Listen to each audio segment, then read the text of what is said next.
Chrétien, mon frère, chrétienne, ma soeur, alléluia. Bien-aimés en notre Seigneur Jésus-Christ, chers amis, internautes de Chauffard Presse TV, recevez nos sincères et fraternelles salutations. Eh bien, la semaine pascale étant passée, et comme de coutume, nous abordons pour vous, pour cette nouvelle semaine, un nouveau thème. Le thème qui est intitulé « La réconciliation est une œuvre accomplie par la mort du Christ à la croix ». La réconciliation est une œuvre accomplie par la mort du Christ à la croix. Comme support à ce thème, le Saint-Siège de l'Église du Saint-Céleste nous a proposé deux textes. Le premier texte est un extrait du livre du prophète Isaïe, en son chapitre 56, du 1er au 8e verset. Le second texte est la seconde épître du Paul aux Corinthiens, en son chapitre 5, du verset 17 au 21e verset. Bien-aimés en notre Seigneur Jésus-Christ, dans le premier texte, le prophète Isaïe exhorte le peuple d'Israël à pratiquer ce qui est juste, à observer ce qui est droit.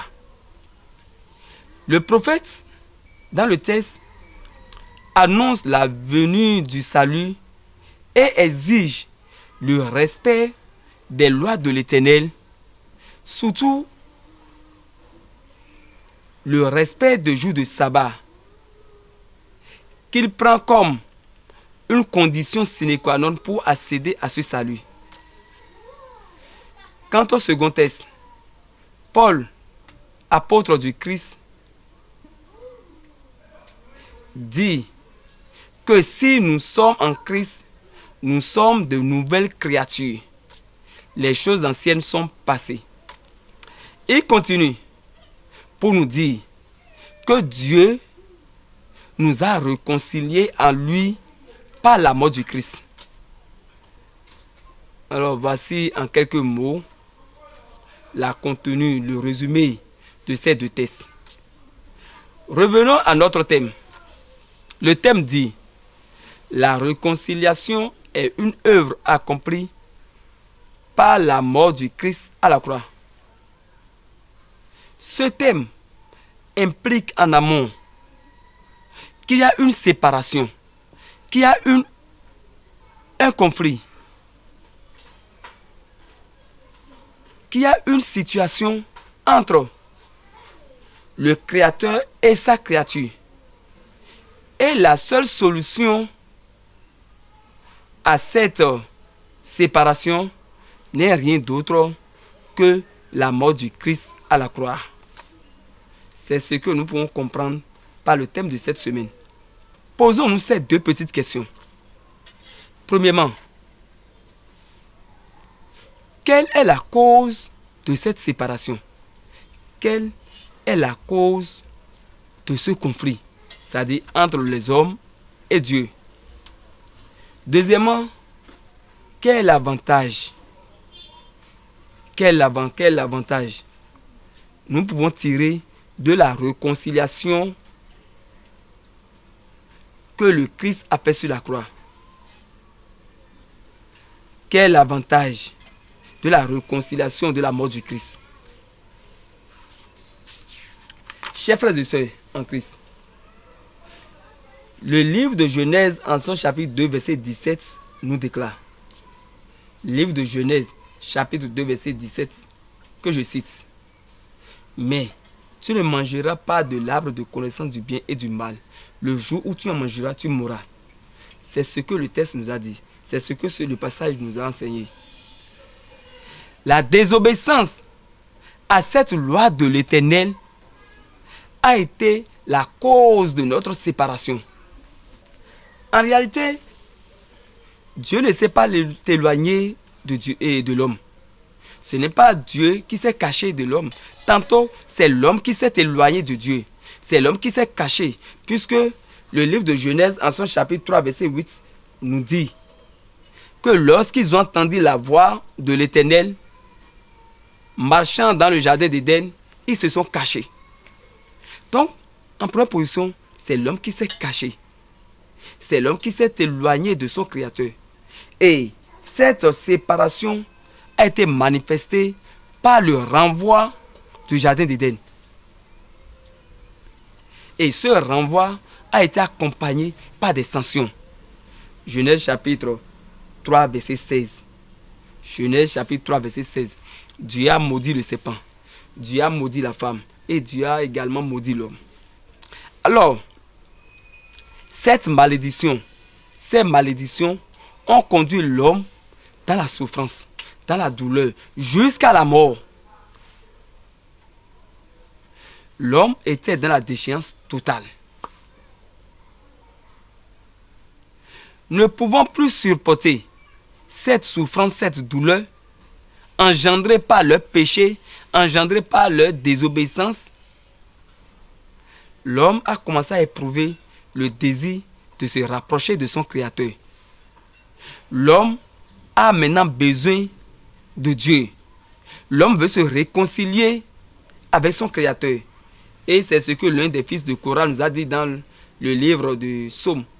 Psaume chapitre 42 à partir du verset 2. Il dit, mon âme soupire vers Dieu. J'ai soif de Dieu vivant. Ce passage nous montre combien de fois l'homme a soif de Dieu. L'homme a besoin de Dieu. L'homme ne peut pas vivre sans la présence de Dieu. Jamais. L'homme ne peut pas vivre dans cette séparation. Et plus loin, l'apôtre Paul nous l'a dit dans le livre des Actes, en son chapitre 17, verset 27. Actes 17, verset 27. Il a dit, nous cherchons le Seigneur en tâtonnant. L'homme cherche le Seigneur. L'homme cherche Dieu en tâtonnant. Et dans le verset 28, il dit, nous le cherchons parce que nous avons besoin de la vie. Parce que nous avons besoin du mouvement. Alors, la raison de réconciliation, la raison et de rapprochement de l'homme à Dieu, c'était de retrouver de la vie. Donc, nous pouvons dire par là que l'avantage que nous pouvons tirer de cette réconciliation du Christ est la vie éternelle que désormais nous avons assez. Avec la réconciliation du Seigneur Jésus-Christ, l'homme a accès à la vie éternelle. Bien-aimé en notre Seigneur Jésus-Christ, notre Dieu étant un Dieu omnipotent, omniscient, très miséricordieux, a voulu racheter l'homme, a voulu se rapprocher de l'homme, mais cette fois-ci, pas des lois et des ordonnances. Le plan de sauvetage, le plan de salut, le premier plan de salut de Dieu, c'était de sauver l'humanité à travers des lois.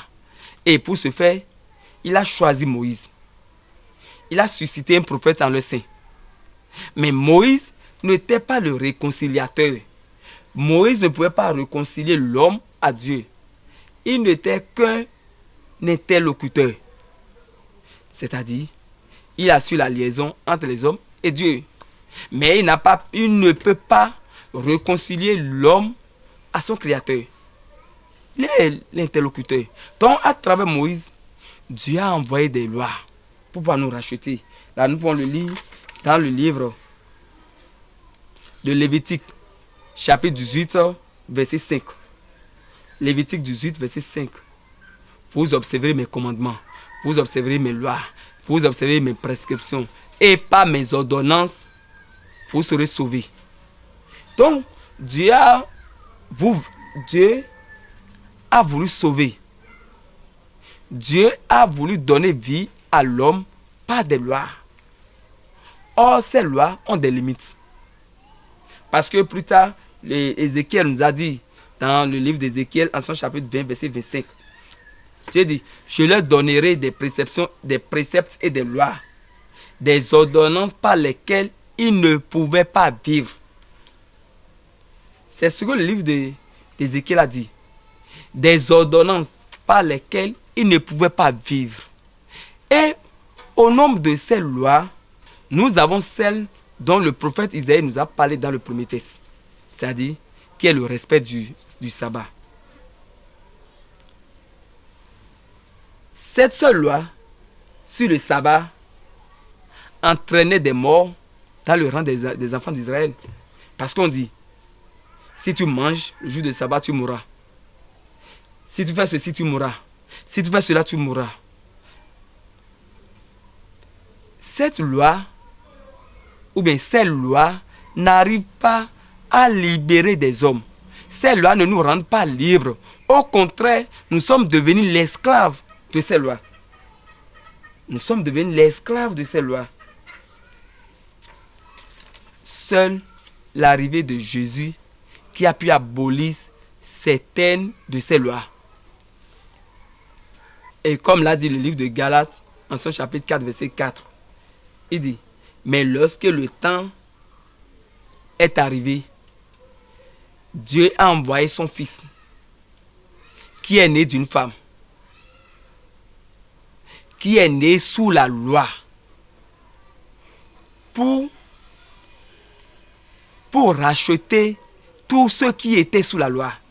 Donc, c'est la mission de Jésus. C'est la mission principale de Jésus. C'était de venir nous racheter, de venir nous réconcilier à notre Créateur. Donc, il est venu sous la loi, mais pour nous enlever, pour nous racheter de cette loi. Il est le seul pouvant nous réconcilier à notre Créateur. Donc, avec l'arrivée de Jésus-Christ, nous avons eu la réconciliation avec notre Créateur. Jésus a pu réconcilier le monde. Jésus a pu réconcilier la créature à son Créateur. Et c'est ce que Paul nous a dit dans le second texte. 2 Corinthiens, en son chapitre 5, du verset 18 au verset 19e. Dieu nous a réconciliés à lui par son Fils Jésus-Christ. Et plus tard, dans le livre, le 1er Pierre, dans son chapitre 3, verset 18. 1 Pierre 3, 18, 20. Qui dit ceci. Christ a souffert pour nous amener à Dieu. Dans ce passage nous montre que Christ, que Jésus a souffert pour nous amener à Dieu, pour nous rapprocher de notre Créateur. Alors, bien-aimés à notre Seigneur Jésus-Christ, nous n'allons pas trop monopoliser la parole, mais nous devons savoir que Christ, notre Sauveur, nous a déjà ralliés à notre Éternel, à notre Dieu, en mourant sur la croix. Pour jouir de ce sacrifice, nous devons devenir des hommes nouveaux. Nous devons abandonner toutes les pratiques anciennes, toutes les vieilles pratiques qui nous éloignaient de notre Dieu, pour que nous devenions des hommes nouveaux dans sa communion. Que la paix de Christ soit avec vous. Alléluia chez vous. Merci. N'hésitez pas à liker la vidéo si elle vous plaît et si vous êtes nouveau sur la chaîne, n'oubliez pas de vous abonner et d'activer la notification pour ne rater aucune de nos prochaines vidéos. Oshofa Prise TV. Tout pour la gloire de l'Éternel, Dieu de Shofar.